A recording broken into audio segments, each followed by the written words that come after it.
Buenas noches, bienvenidos a Conexiones en este viernes 14 de julio de 2017. Un abrazo fraterno a usted que nos acompaña a través de la señal abierta de Canal 23 en los 4 departamentos de la zona oriental de nuestro país.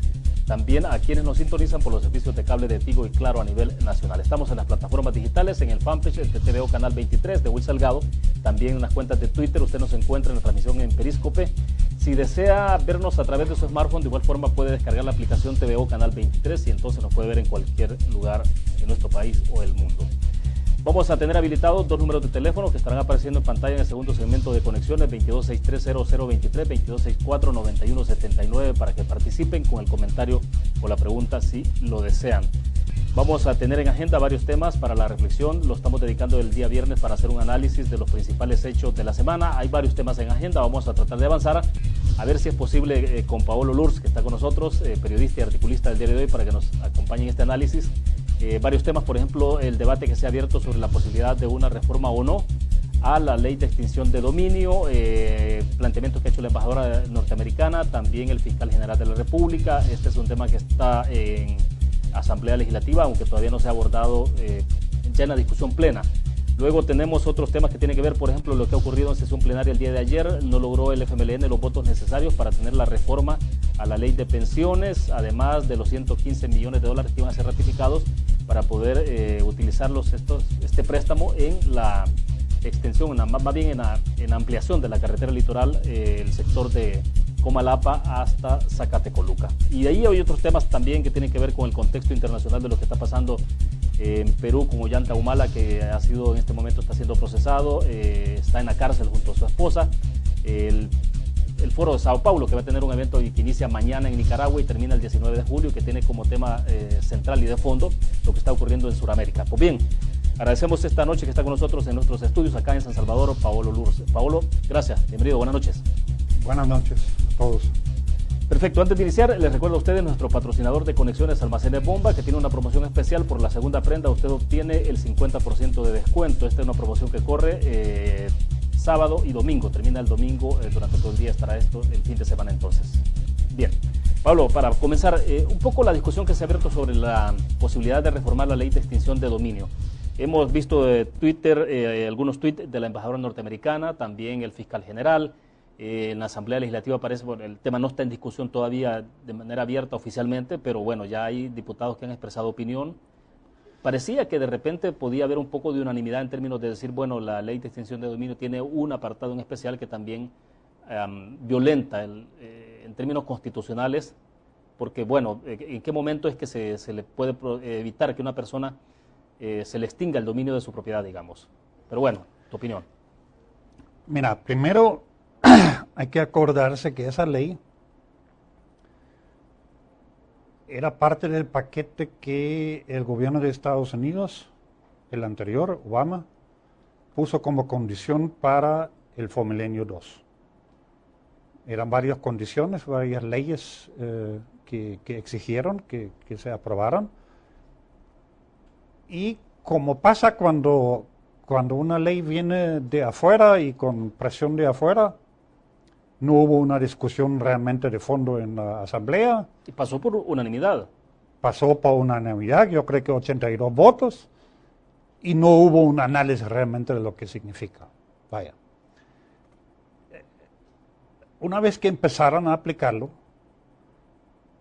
ya se escuchaban varias voces de abogados y constitucionalistas serios que dijeron, esta cosa tiene inconstitucionalidad. Aparte, es cierto también de que mientras esto estaba siendo aplicado a, digamos, a criminales comunes y corrientes, pandilleros o narcotraficantes. Ocurrió el año pasado, ¿no? Por sí, el caso de los operativos de las pandillas. El famoso caso Jaque. Nadie le puso mucha atención, porque hay una cierta tendencia de decir, bueno, si leyes se aplican a ese tipo de gente, no importa que haya quizás un abuso jurídico ahí. Aunque sea miopía, porque digo, una ley no conviene hacer eso. Una ley no puede aplicar. La ley tiene que ser parejo para todos, ¿va? Y si es inconstitucional para todos. Pero esto volvió realmente a la agenda de debate cuando fue aplicado en el caso de Paco Flores o de la familia de Paco Flores.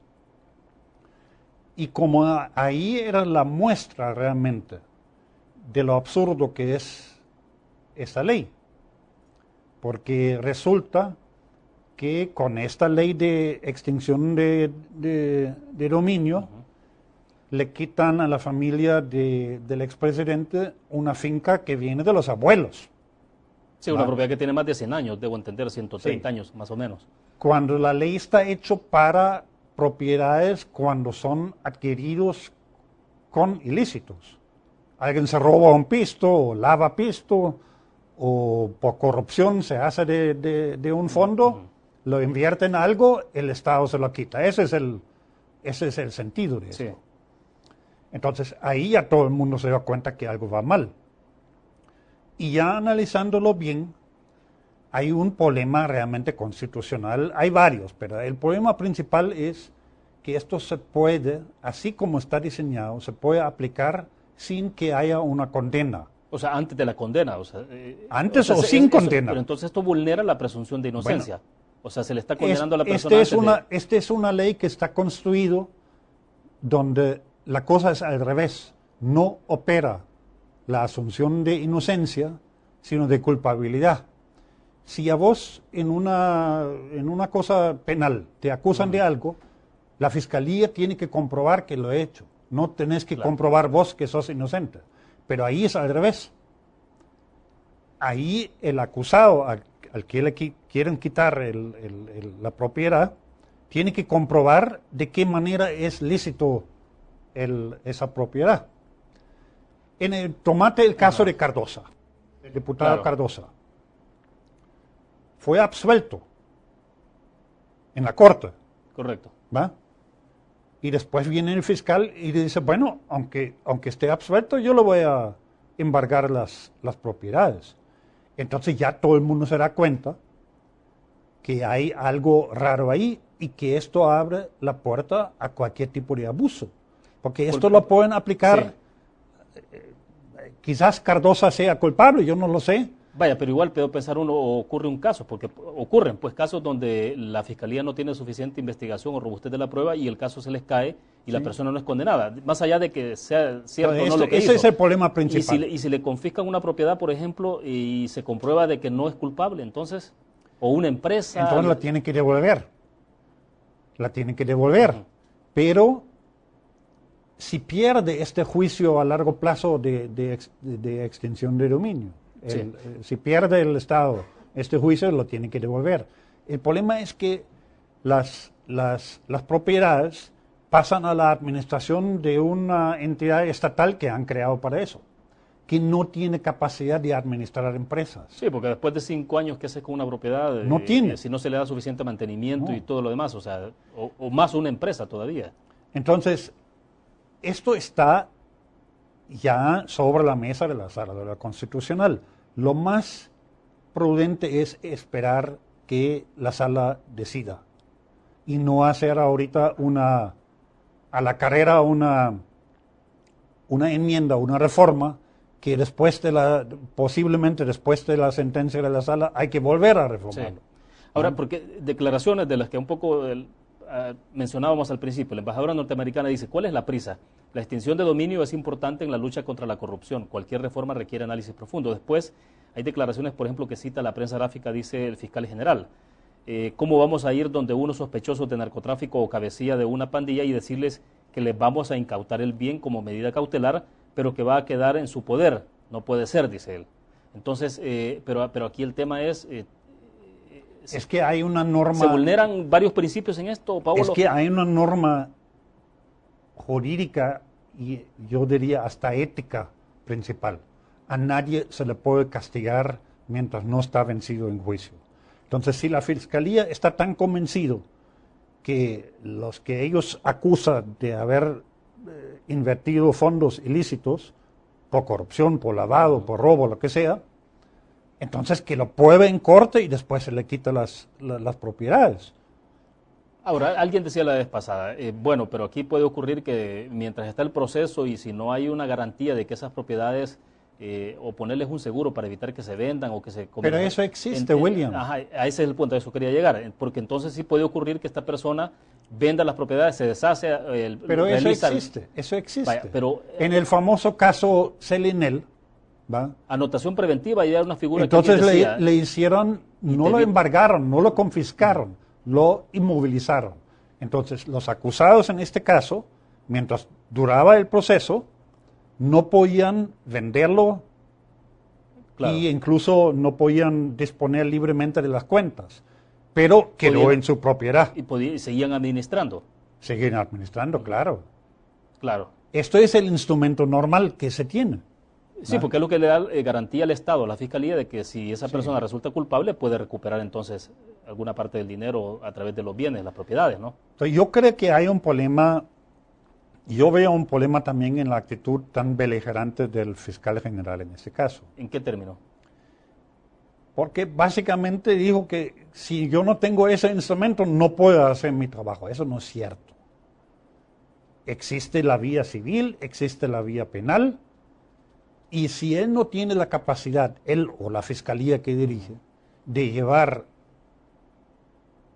bien y rápido y justo estos juicios, no puede él decir yo necesito otro instrumento para, sin tener establecido culpabilidad, confiscar propiedades.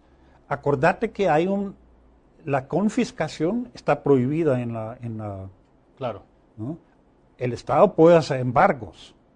Si vos sos declarado culpable que te has robado al arca del Estado, te pueden embargar estas cosas. Pero confiscación es otra cosa. Esta confiscación con esa ley, básicamente es un mecanismo donde dice la ley, se toma una decisión que esto nunca fue realmente de tu propiedad y por eso te la quitan. Y eso es muy delicado. Esto hay que hacerlo. Se puede tener un instrumento de esto. O sea, no podría operar en el caso de Francisco Flores, entonces, en tanto tiene propiedades ahí que la familia mostró documentos, ¿no?, legales, de que esas propiedades venían justamente lo que hablamos hace algunos minutos. Esas propiedades, de hace 100 años atrás, estas del abuelo, propiedades el bisabuelo. no deberían estar sujetos a esa ley. Eso está claro. Ahora bien, había un sesgo sobre esto, hay un sesgo sobre esto y ahí, bueno, vos lo ves en redes sociales, algunos dicen, bueno, pero es que ahora, claro, es el caso de Paco Flores, es la derecha que está reaccionando, pero al final no caen a cuenta, incluso los políticos en general, que esto les va a afectar en un momento determinado. Esto le da a la Fiscalía un poder que lo puede abusar. Acuérdense que hemos tenido durante 3 años un fiscal que ahorita está preso, con cosas que tienen que ver con corrupción. Vaya, el sistema nuestro no está tan desarrollado y tan estable que podemos estar seguros siempre tener un fiscal que no abuse de su poder. Entonces, a la Fiscalía no se puede dar instrumentos que no están debidamente comprobados que son constitucionales. Esto se va a resolver en la sala. Entonces, yo recomiendo a la Asamblea de no ir ahorita a la carrera porque se exponen a la sospecha de que quieren proteger a alguien. No se trata de proteger a nadie, se trata de proteger el Estado de Derecho. ¿Cómo crees que pueda, anticipándonos un poco y conociendo cómo actúa esta sala de lo constitucional? Yo creo que las inconstitucionalidades son tan obvios que lo van a reclamar. No se trata de abolir esa ley, hay que hacerla bien. Pero además es una reforma puntual, tampoco es que van a agarrar toda la normativa y darle vuelta a todo, ¿no? No. O sea, parece que tampoco nadie está pensando está en cuestión ese esta cuestión de que eso está independientemente de que alguien sea declarado culpable antes, es un punto. El otro punto es que es retroactivo. Entonces con un truco lo hicieron retroactivo, declarando esta ley de interés público. Pero hay una cosa que se pasaron por alto. Esto solamente lo puede declarar la Corte Suprema. No lo puede hacer el legislador. Entonces, hay una protección del ciudadano. Si tú cometes un delito, te pueden aplicar las leyes que en ese momento estaban vigentes y no una ley que después vino. Sí, o sea, el carácter retroactivo, ¿no? Correcto. Y entiendo que a no ser que opere en beneficio del diputado. Correcto. Si hay una ley que baja la pena, entonces se aplica la nueva ley. Si hay una ley que es más dura o que no existía antes, no se puede aplicar, ¿no? Entonces, en este caso, se han hecho una vía porque la Constitución permite, a menos que una ley sea de interés público. Ahora, pero esa declaración de interés público lo tiene que hacer la Corte Suprema y no la ha hecho. Ahora, ¿por qué tanta preocupación puede haber entonces en el caso de la embajada norteamericana?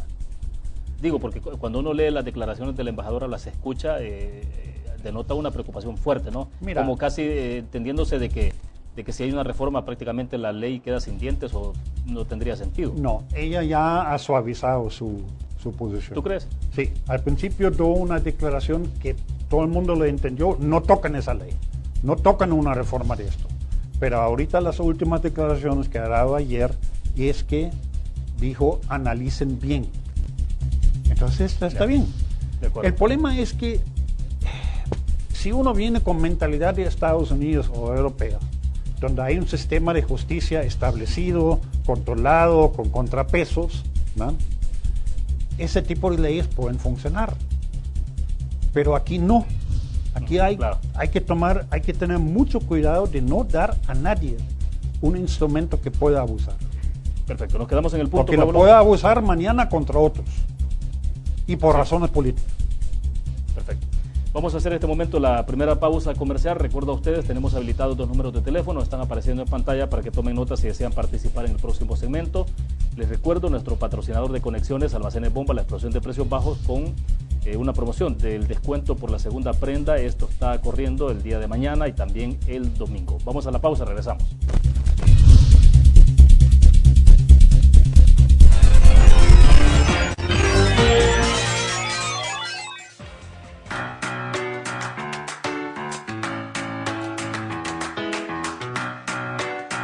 Mi nombre es Gabriel Recinos, tengo 31 años, formo parte del team desde su creación en 2015. Durante la permanencia con el team he aprendido a ser más disciplinado en cuanto a la técnica y otras formas de poder practicar este deporte. Yo lo inicié a practicar años atrás, inicialmente por cuestión de salud. En este caso ahora también he integrado el elemento competitivo, que ha sido un complemento a la forma en como yo veía el atletismo. Me dedico al área del periodismo enfocado sobre todo al área legislativa. Para aquellas personas que están interesadas en formar parte de este estilo de vida, los invito a que lo hagan. Van a darse cuenta que los beneficios para su salud son muchos. Inicialmente puede parecerles complicado o difícil iniciarlo, porque requiere disciplina y bastante entrega, pero cada quien puede hacerlo a su ritmo. No tienen que tratar inicialmente de copiar a otras personas. Tienen que saber que cuando ustedes empiecen a dar sus primeros pasos dentro de este deporte, lo van a hacer según sus condiciones y sus capacidades, y poco a poco se van a dar cuenta que pueden irse superando, porque antes de tratar de superar a otras personas que pueden ver en una competencia, tienen que tratar de superarse ustedes mismos, y se van a dar cuenta que mediante el entreno constante van a lograr alcanzar esas metas que se propongan.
Es un gusto que siga con nosotros. Paolo Lurs, articulista del Diario de Hoy, periodista en nuestro país, está con nosotros en nuestros estudios haciendo un análisis y una reflexión sobre los principales hechos de la semana. Ya hablamos bastante, extendidamente creo yo, sobre el tema de la ley de extinción de dominio. Ahora hay otros temas planteados ahí. Paolo, para que avancemos un poco.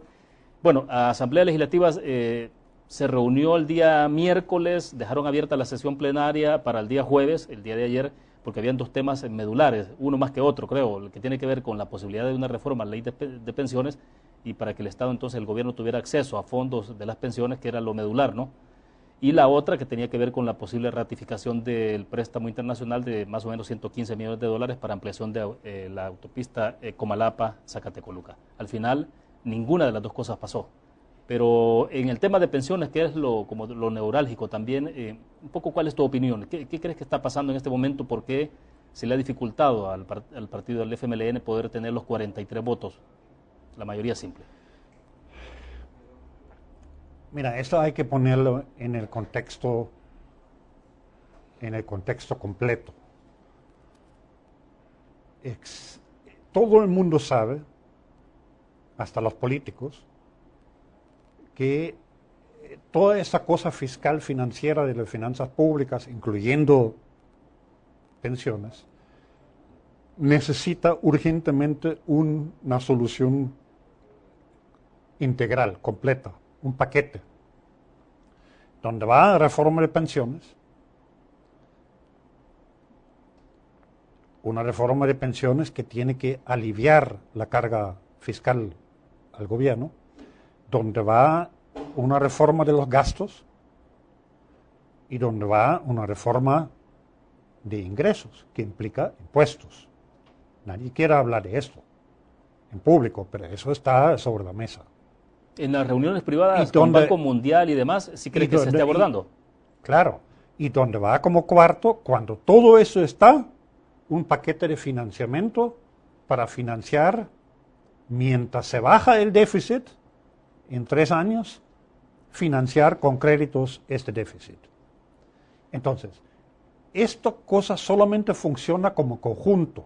No van a conseguir el préstamo o los votos para el préstamo si no están las otras cosas. No van a conseguir, no puede haber una reforma de pensiones si no hay acuerdo sobre esto. Es un paquete completo que resuelve a mediano plazo para este gobierno y para el siguiente la situación fiscal. Entonces, es muy peligroso lo que está haciendo el FMLN, de que mientras esto se está viendo y se está negociando con un tercero que es como el árbitro, que es el Banco Mundial, todo el mundo dice que esto no es una negociación, digamos que son pláticas.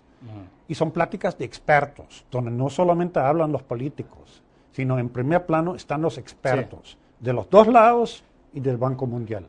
Y están muy cerca, básicamente está claro qué paquete va a salir. No se puede hablar ahorita de detalles porque eso es la condición que se han puesto a ellos mismos.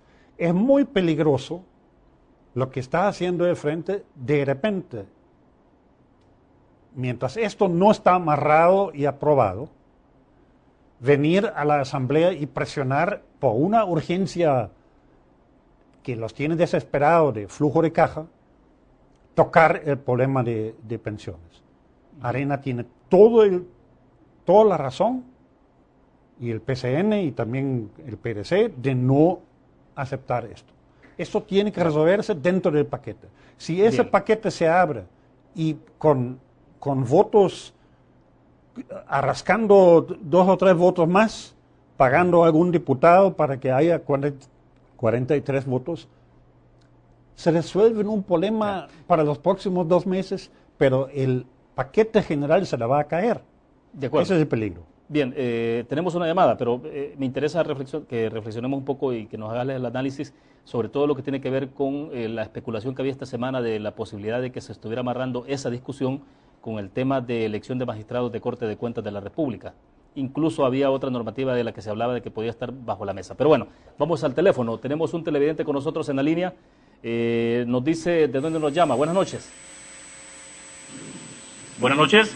Buenas noches. Sí, estamos al aire. ¿De dónde nos llama? de San Rafael Oriente. Díganos, le escuchamos. Bueno, primero, gracias por permitir participar, va. Y con todo el respeto ahí para su invitado y para... Solo tengo un pequeño comentario y pregunta a la vez, va. Díganos, adelante. El comentario es que la ley está bien hecha y el problema es que afecta a las personas que han hecho algún hecho de corrupción. Y si no se hacen leyes así, todo el mundo va a querer hacer corrupción y va a decir que es inconstitucional quitarles lo que... Ahora, con el caso de la finca, pero si el expresidente Flores, él dijo que eran más de 80 millones y lo dijo en una entrevista, que valoren la finca, si pasa de 80 millones, el resto que le dejen a la familia, porque el dinero que uno agarra, que no es de uno, tiene que pagarlo hasta con intereses. Y en el caso cualquier político, sea del Frente de Arena, que agarre lo que no es de él, que le cobren hasta intereses de todo el dinero. Por lo tanto, si yo tengo una casa que la hice con fondos propios y después agarro un dinero que no es mío, pues que me quiten la casa también, para que soy sinvergüenza a la hora de administrar bienes del Estado. Si él mismo dijo públicamente que eran más de 80 millones y ahora están queriéndole defender los bienes. Ese es el caso de Flores. Pero aquí deben castigar a Funes. Deben de castigar a todos los políticos que han hecho corrupción. Por eso esa ley la van a hacer inconstitucional, porque aquí las leyes las hacen en favor del corrupto. Así es que, ¿qué opina de esto? Sí. Buenas noches. Perfecto, gracias por la participación. Vamos a ver si evacuamos otra llamada. Creo que tenemos a alguien más con nosotros en la línea. Sí, les agradezco a ustedes la brevedad también para que puedan participar más y tener espacio de ir respondiendo un poco a las inquietudes. Buenas noches, ¿de dónde nos llama? Muy buenas noches, de San Salvador. Óigame, a la población salvadoreña no le interesa que metan preso a los corruptos. A la población salvadoreña lo que queremos es que devuelvan el dinero para que nuestro país progrese. Otra cosa, el señor Gerson Martínez en una entrevista dijo que ellos habían recibido una gran donación de X país y que alcanzaba hasta para realizar 14 carreteras. Entonces yo no sé por qué es que piden tanto, pero la corrupción debe de combatirse. Buenas noches. Usted por la participación. A ver, Pablo, dos opiniones ahí. El primer televidente decía de que, bueno, que había que rescatar, bueno, en el mismo sentido, ¿cómo recuperas el dinero? No, yo entiendo perfectamente que la población, eso se refleja en las dos llamadas, quiere que que no solamente que pare la corrupción, sino que el Estado, el arco público recupera el dinero. ¿Y eso crees que no está en discusión en este momento? No, es que nadie está diciendo de quitar esa ley. Nadie está diciendo que se quite la posibilidad del Estado de recuperar. El problema es que las leyes hay que hacerlos bien, porque si no, se vuelven peligrosos en abusos, que hoy le pueden aplicar a alguien que realmente ha robado. Pero esa misma ley, así como está, la pueden aplicar a alguien que quizás ni siquiera ha robado.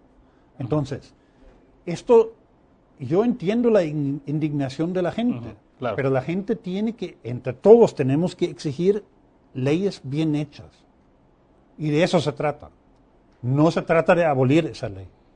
Bien, de acuerdo. Ahora, volvamos a... Y la otra cosa, mira, este es un malentendido. El expresidente Flores nunca ha reconocido que él ha robado 80 millones de dólares. Él ha dicho que la suma total de cheques que venían ahí de Taiwán eran de 80 millones de dólares. El problema es que en ninguna corte se ha comprobado que este señor se ha quedado con este dinero, ni con 80, ni con 10, ni con 15, ni con 5. Entonces, mientras esto no está comprobado, no se puede ir y quitarle a la familia lo que le tiene en herencia desde los abuelos. Bueno, en el caso de los hijos, ya los bisabuelos. Ahora, pero entonces el tema sería cómo llevarle la pista a dónde fue a terminar el dinero. Bueno, o sea, sí, ¿en manos de qué pasó? ¿Dónde terminó? ¿Cuándo empezó esta cosa del proceso de la investigación contra Flores? Hace como 3, 4 años. Si en 4 años el fiscal anterior y este fiscal no han podido comprobar a dónde fueron esos cheques y si fueron a la propiedad de Paco Flores, porque para embargarle sus bienes a la familia, tienen que comprobar que él se quedó con ese dinero y ese dinero esté ahí en sus propiedades. Esto nadie lo ha comprobado y uno no puede castigar a una familia mientras no está establecido la culpabilidad. Esto puede molestar a alguna gente porque a nivel público ya todo el mundo maneja que este señor es culpable. Pero eso, el Estado de Derecho no es así. Un juicio lo tiene que determinar, un juez lo tiene que decir. De acuerdo. En el tema que nos quedamos, el último que estamos abordando, de las posibles negociaciones que hay en Asamblea Legislativa sobre el tema de pensiones, ¿crees tú que hay o no ese tipo de acercamientos que tengan que ver con un canje de decir, bueno, negociemos entonces corte de cuentas de la República? Ahí tenemos que separar dos cosas. A ver. Las pláticas serias sobre el paquete y una solución integral a largo plazo, esta es una cosa. La negociación que debajo de alguna mesa el frente está haciendo con gana y estaba tratando de hacer con el PCN, este es otro tipo de negociación. Entonces vos ahorita, la segunda cosa, estamos hablando de esta negociación. Sí. Entonces, eso es el problema de ese tipo de negociaciones donde se van a hacer un deal. Yo necesito tus votos y te voy a dar esto. Y en esto, poner una cosa tan complicada, tan delicada, en ese combo, como esa ley de extinción de dominio que hemos discutido, eso es una falacia, eso no hay que aceptar. Si Gana acepta eso, con el interés que sea, eso sería una cosa horrible. Gana lo puede aceptar porque se le cae quizás a la Fiscalía el caso de las propiedades de Cardosa, de un diputado de ellos. ¿No? Ah, no, eso es el PCN. Vaya. Pero esto no puede ser que se negocie de esta manera. Lo que hay que negociar es el futuro fiscal de este país a largo plazo. Y eso ya no es un problema solamente de este gobierno, es del siguiente gobierno. Ahora, si y por eso cualquiera que llegue al siguiente gobierno, que puede ser el de FMLN o Arena, tiene que estar interesado en resolver esto desde ya. O sea, ¿no tendría sentido, Paolo, pregunto, que únicamente se metan a la discusión o aprueben finalmente que se aumente el techo de los certificados de inversión previsional del 45 al 50% y lo demás entonces se lo pasen? O sea, es decir... Esto es como si vos estás si nosotros estamos en una lancha que hace agua, ¿verdad? Entonces lo que hay que hacer es quitar el agua, resolver el problema y no empezar como a mover el bote para que se hunda. Cualquier movimiento de esto, sea de tomar ahorita más fondos del fondo de pensiones, el gobierno, lo que quería hacer, 5% más, que son como 500 millones, ¿verdad? Y no pagar los intereses que deben. Porque hay una cosa, el gobierno tiene otra posibilidad. Hay una ley que permite al gobierno de hasta cierto punto, que ahorita son 45%, ¿verdad?, tomar del fondo de pensiones. Correcto. Con intereses bajos. Eso está agotado, porque llegaron al techo legal. Entonces, en vez de cambiar el techo y sacar otros 500 millones y a los fondos de los trabajadores solamente pagarle 2 puntos de interés, cuando en el mercado general ganan 7, correcto, le puede ir a hacer una negociación directa con las AFPs y decir, ok, te vamos a pagar los intereses del mercado, préstenos 500 millones. Eso no pueden hacer. Pero eso no lo quieren hacer porque quieren tener el dinero barato. Bueno, perfecto. Entonces, pero repito, sí, cualquiera de esos movimientos pone en peligro la solución que urge que salga antes del fin de este año. O sea, algo que no sea integral, ¿crees tú entonces va a volver a colocar en una nuevamente crisis este mismo año? O sea, no aguanta para más. Correcto. Bien. Hacemos la última pausa comercial, vamos con nuestros anunciantes, regresamos al cierre de conexiones, tenemos otros temas interesantes también para poder reflexionar esta noche. Volvemos.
Bueno, Pablo, nos quedan algunos minutos todavía para hacer algunas reflexiones. Decía, si hablamos un poco sobre el contexto latinoamericano, lo que está pasando en el tema de corrupción, en el caso concreto de lo que ha ocurrido, bueno, el expresidente Ollanta Humala y su esposa justamente este día fueron trasladados, capturados y fueron trasladados al centro penal, al centro de reclusión donde se encuentra Fujimori, por ejemplo. Claro, en este caso tiene que ver con, es el primer expresidente procesado ya por el caso Odebrecht, ¿no? Y tenemos todo lo que está ocurriendo también en el caso de Venezuela, pero bueno, sobre todo lo de Brasil, ¿no? Que fue condenado también a 9 años y medio el expresidente Lula da Silva. Pongo estos temas en el análisis para que nos reflexiones, pero sobre todo en la perspectiva por el vínculo y la relación que obviamente el caso de Brasil tuvo el expresidente Lula con el expresidente Mauricio Funes. ¿Cuál es tu análisis? Bueno, si yo trato de ponerme en los zapatos del FMLN, lo más prudente que yo podía hacer es empezar como a desvincularme de los barcos que se están hundiendo, porque me van a jalar para abajo. Ahora, parece que es imposible eso porque vimos declaraciones del FMLN diciendo que era abominable la condena contra Lula, ¿no? No se han desvinculado de Funes, y Funes ya se hundió. Vaya. No se quieren desvincular de Maduro en Venezuela, y ese no tiene manera de evitar que se hunda. No se quieren desvincular de Lula. Entonces, a mí me parece, yo puedo entender que les cueste, porque han sido sus amigos, han sido sus financistas también, ¿va? En el caso tanto de Lula como de Venezuela sobre todo. Pues sí, pero si piensan en su propio futuro, lo más conveniente es, bueno, no tienen que condenarlas, pero por lo menos crear cierta distancia. A mí me parece una cosa absolutamente torpe que no lo están haciendo. Ni en el caso de Funes, ni en el caso de Venezuela, ni en el caso de Lula. ¿Qué tipo de costo puede tener esto, el no hacerlo y continuar en esa lógica? ¿Hay un costo electoral, hay un costo internacional? Porque vaya, lo que ya pasó, amenazas hemos conocido, la posición que tuvo El Salvador, el canciller de la República, en la Organización de Estados Americanos, que incluso fue más allá porque el país de España publicó una versión de que supuestamente El Salvador había boicoteado en la segunda oportunidad una posible resolución en este caso, ¿no? Que es todavía mucho más delicado. Pero Estados Unidos ya reaccionó de alguna forma, congresistas, senadores, pero no hemos visto todavía hechos puntuales de repercusiones que pueda tener para El Salvador. Mira, TPS, no sé. William, esto puede tener un costo en Estados Unidos, pero eso para mí no es el criterio principal. El FMLN tiene que tomar un par de decisiones de desvincularse de Venezuela, por ejemplo, no porque los gringos se pueden enojar, sino por sus propios principios. Es que ellos deberían, ¿cómo te explicas que un partido que sale de un movimiento popular que ha sido masacrado en las calles, como aquí, ¿va?, ve que lo mismo está pasando en Venezuela y se queda solidario con el gobierno que lo está haciendo? Eso no puede ser. Para mí la conveniencia o no hacia Estados Unidos es secundario.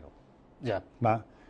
Lo esencial y que a largo plazo le va a hacer más daño al FMLN es que no recapacite y regrese a sus propios principios, porque la gente va a llegar a la conclusión que no tienen principios. Ahora, pero ¿hay mucho dogmatismo en el FMLN sobre esas relaciones? ¿O qué? Es una mezcla por una parte de dogmatismo y por otra parte de una falsa lealtad, ¿no?, que la tienen con Cuba y que la tienen con Venezuela y la tienen con Lula. Yo ni me quiero imaginar, ni sabía esto hasta que vos me lo dijiste, que va a haber foro de Sao Paulo ahorita en Nicaragua. Sí, justamente. Yo ni me quiero imaginar. El foro Sao Paulo inicia mañana. Las barbaridades que se van a hablar ahí. Que todo esto es una conspiración del imperialismo, de la derecha, de la oligarquía, cuando es innegable. Si vos ves todo ese gran monstruo del caso de Odebrecht, ¿sabes lo que más llama la atención?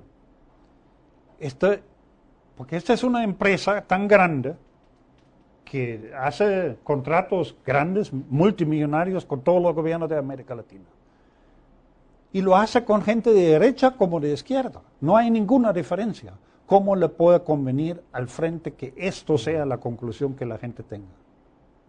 No le puede convenir. Claro. Ahora, quería mencionarte un dato a propósito del foro de Sao Paulo, que justamente inicia mañana en Managua, Nicaragua, y termina el 19 de julio a propósito del aniversario de la Revolución, ¿no?, que es un evento que ellos celebran siempre, más los sandinistas. Pero quienes están participando, de acuerdo a la información que tengo acá, es, Argentina, Aruba, Barbados, Bolivia, Brasil, países de Costa Rica. Debo entender que no es necesariamente gente que está en el gobierno, pero sí el partido de izquierda allá. Pero ahí aparece El Salvador como participante. Aquí localmente no sabemos quiénes van a participar en ese evento, pero... Pues sí, entonces ellos le dan un bajo perfil porque les da cierta pena, me imagino, y saben que les hace daño. Pero eso no se puede ocultar. Cualquier cosa que... Me imagino que van a mandar ahí a la Nidia Díaz, digamos. Vaya, no va a ir el presidente, no va a ir el vicepresidente. Que habitualmente es quien tiene las relaciones de ese nivel, ¿no? Sí, y ella participa. Pero cualquier cosa que ella diga ahí en Managua también se va a saber aquí. Uno no puede hablar de diferentes discursos. Y se va a conocer aquí, se va a conocer en Washington. No hay nada que ocultar. Bueno, Jacinto Juárez, que es el presidente de la Comisión de Asuntos Exteriores de la Asamblea Nacional en Nicaragua, decía de que va a haber temas que van a dominar el foro, la solidaridad con Venezuela y con Lula. Bueno, o sea, entonces hay una decisión de todos se van a quedar amarrados a barcos que se hundan. Es estúpido eso. Simplemente es estúpido. Aparte de que es amoral. No hay que ser solidario con la corrupción y con la represión. En el caso de Brasil no es represión. Pero en el caso de Venezuela es corrupción y represión. No, y toda la brutalidad que a diario estamos viendo en los videos, sí, en las imágenes, ¿no? Contra los ¿Cómo puede contra uno voluntariamente estar amarrándose a esto? Es casi masoquismo, suicidio político. ¿Tú ves consecuencias electorales? Pues todo tiene consecuencias. ¿Hasta qué punto esto va a influir aquí? Yo creo que esas elecciones van a ir más por cosas realmente caseras. Porque son de diputados y alcaldes. No, también las elecciones del 2019 van a ser sobre cómo componer nuestro país. Bueno, pero eso pasa inevitablemente por el tema de TPS. Si ocurre algo con TPS, bueno, sobre todo porque se ha advertido en Estados Unidos que tiene que ver justamente, lo dijeron hace algunos días, que la posición de El Salvador respecto de Venezuela iba a tener consecuencias y que era cada vez más difícil defender a El Salvador ante los cooperantes en Estados Unidos, ante los contribuyentes más bien. Mira, yo tengo una opinión personal. Este gobierno de Trump va a apretar la tuerca en migración y TPS y los Dreamers y todo esto, haga lo que haga ese gobierno. Y lo van a hacer con nosotros, lo van a hacer con Honduras, donde hay un presidente que siempre está muy nice con los americanos. Yo creo que hagan lo que hagan, digan lo que digan, esto lo va a hacer por su propia agenda, porque con esto ganó las elecciones. Es triste, pero es así. Entonces, lo de TPS, ¿tú crees que no necesariamente puede responder a lo que pueda estar haciendo el FMLN gobierno respecto de Venezuela? Puede tener una influencia, pero no es lo que mueve realmente esto. Marco Rubio, el que más ha tenido declaraciones tajantes sobre esto, ¿no? Sí. Los republicanos de cualquier manera lo van a hacer. Lo que haga el gobierno y el discurso que tenga el gobierno tiene influencia sobre los demócratas. Entonces, si los demócratas los desanimamos para luchar por el TPS y esta cosa de Venezuela y los desanima, entonces sí, nadie va a levantar la mano por El Salvador en el Congreso. Ahí sí tiene una cierta influencia. El agregado de José Luis Merino, donde hay ahí un grupo de congresistas, 14 congresistas, que es bipartidista, ¿no? Porque demócratas y republicanos solicitando que se investigue. Sí. Ese es otro tema que está puesto en agenda. Todo está mezclado porque tiene que ver con Venezuela y narcotráfico y Colombia y FARC. Pero bueno, aquí en el país es el viceministro, ¿no? Yo ya he dicho en público el costo de haber declarado a este señor viceministro de Exteriores, de Inversión, es un costo adicional del gobierno. Si no hubieran hecho esto, los gringos estarían peleando con un dirigente partidario. Hoy están peleando con alguien que está instalado en el gobierno. Entonces el efecto es mucho más serio, ¿no? Este hecho en particular, ¿cómo le podrá caer al canciller en este momento? Sobre todo porque ya él está anticipando aspiraciones presidenciales. El pobre canciller está siempre pagando almuerzo de otros. Es que esto no era idea de él. Pero sabe perfectamente que asume el costo.